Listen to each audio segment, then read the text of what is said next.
দিল্লিতে যারা বসে আছে না, শোন মন দিয়ে, দিল্লিতে যেই বাবুরা বসে থাকে বিজেপির বাবুরা, তারা ভাবে পশ্চিমবঙ্গের মানুষকে রিমোট কন্ট্রোল দিয়ে নিয়ন্ত্রণ করা যায়, যে আমরা দিল্লিতে বসে রিমোট টিপবো আর বাংলার মানুষ আমাদের বুলি বলবে।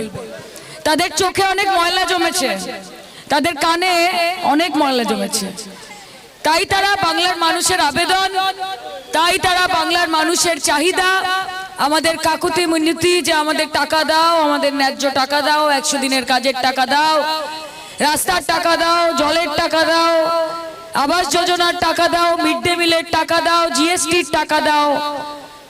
লক্ষ লক্ষ চিঠি লেখা হয়, মমতাদি লেখে, অভিষেক লেখে, তাও তারা সেগুলো পড়তে পারে না, কারণ তাদের তো চোখে ধুলো পড়েছে।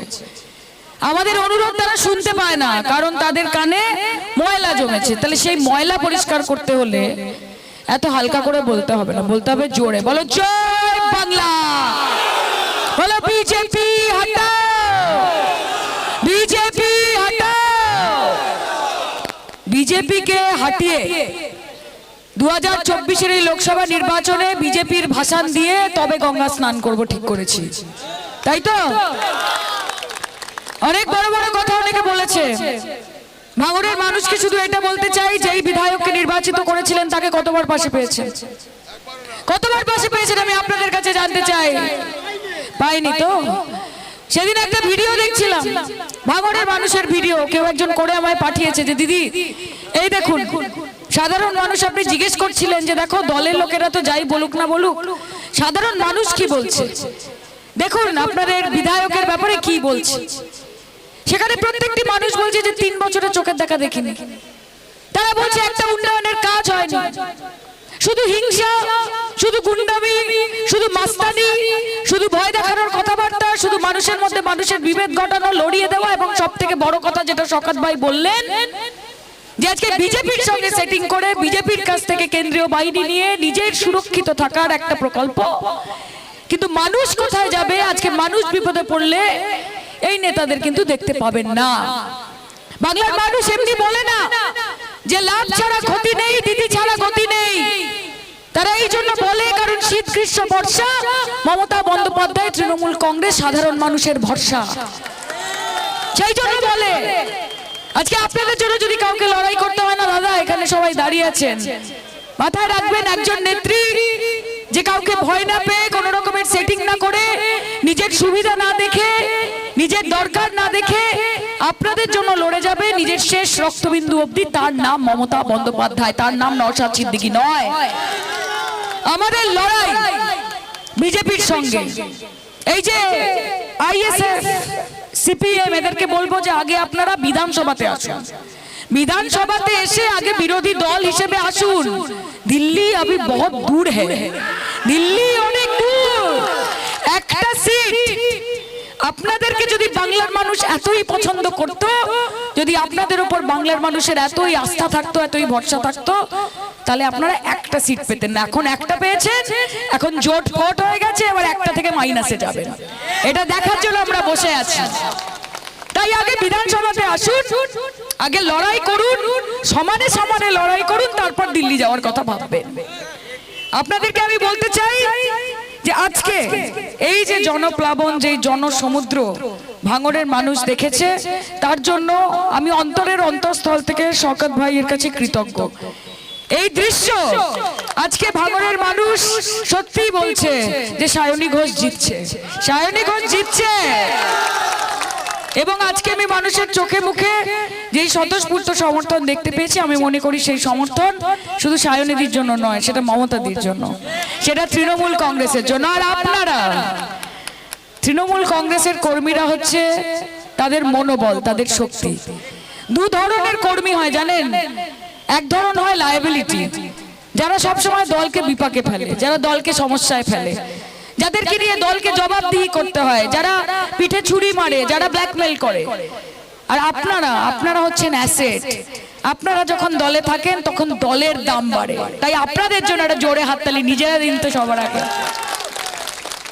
অনেক ধন্যবাদ। এই লড়াই চালিয়ে যেতে হবে। এই লড়াই কিন্তু একটা রাস্তা, একটা জল, একটা আলো, এইসবের লড়াই নয়। এই লড়াই হচ্ছে গণতন্ত্রকে বাঁচানোর লড়াই।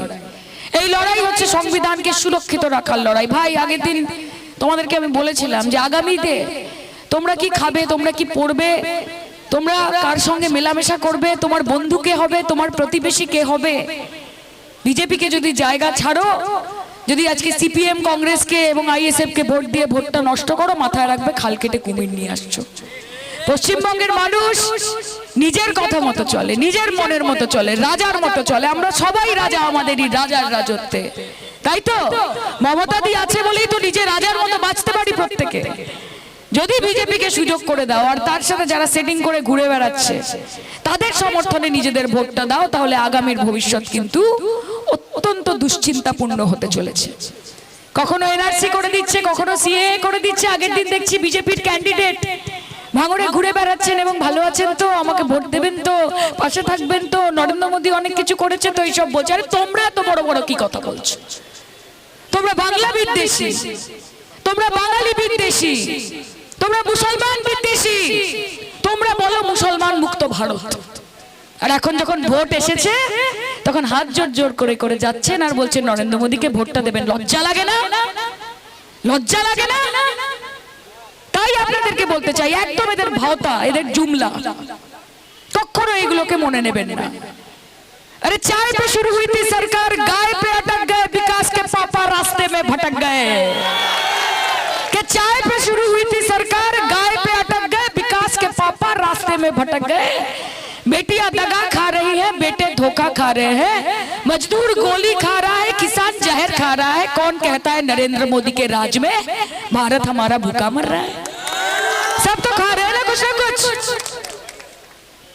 सबका साथ, सबका विकास, सबका विश्वास, खुद का साथ, दोस्तों का विकास, गणतंत्र का विनाश और पूरे देश का सर्वनाश। এটাই হচ্ছে একমাত্র মডেল বিজেপির, এটা ছাড়া আর কোনো কিছু নেই। এই মডেলকে চলতে দেওয়া যাবে না। আপনাদের জন্য যদি কেউ লড়াই করে তার নাম মমতা ব্যানার্জি, তার নাম অভিষেক ব্যানার্জি, তার নাম শওকত মোল্লা। এবং আমাকে যদি সুযোগ দেন, আমি কথা দিচ্ছি 5 বছর পরে সায়নী ঘোষের জন্য এত ঘাম ফেলে শওকত মোল্লাকে মিছিল করতে হবে না, এমনি কাজ করে আপনাদের মনে জায়গা বানিয়ে নেব। একবার আমাকে সুযোগ দিন। আমি বলি না যে যাদবপুর বলবে যে যাদবপুর নিজের মেয়েকে চায়, শুধু কথা বলে হবে না, এটা কাজে প্রমাণিত করতে হবে। আপনাদের পাশে থাকতে হবে, যাতে আপনারা আগামী দিন বলতে পারেন যে যখন ডাকি তখন পাই, সেই জন্যই তৃণমূল কংগ্রেসকে চাই। যে যখন ডাকি তখন পাই, সেই জন্য সায়নীদিকে চাই, সেই জন্য শওকত দাকে চাই, সেই জন্য মমতা দিকে চাই। আজকে এখানে লিডারশিপরা রয়েছেন, আপনারা কতটা পরিশ্রম করেছেন এই মিছিলটা করার জন্য আমি সত্যি বুঝতে পারছি। ওনাদের জন্য একটা, সবার জন্য একটা জোরে হাততালি হয়ে যাবে। কিন্তু আজকে ভাঙড়বাসী ইতিহাসের সাক্ষী থাকলো।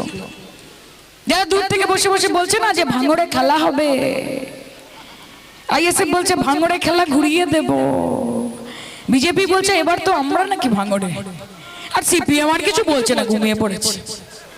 সিপিএম যেদিন আইএসএফ ক্যান্ডিডেট দিয়ে দিয়েছে তখন সেদিন ঘুমিয়ে পড়েছে, ওই যে লেপ কম্বল দিয়ে ঘুমিয়েছে আর উঠতে পারছে না, ঠান্ডা হয়ে গেছে। এই গরমে বরফ পড়তিছে, বুঝেছো, বরফ পড়তিছে। কাজে লড়াই চালিয়ে যাবেন, আজান শুরু হবে।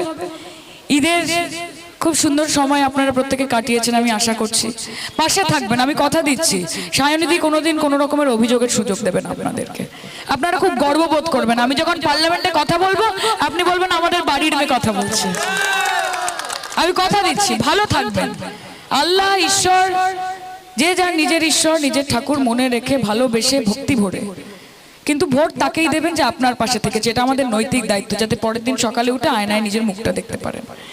এবং মমতা দি আপনার পাশে থেকেছে, তৃণমূল আপনার পাশে থেকেছে। তাই no vote to BJP, no vote to ISF, no vote to Congress, no vote to CPM, only vote for development, vote for Mamata di. জয় বাংলা, জয় বাংলা, জয় বাংলা।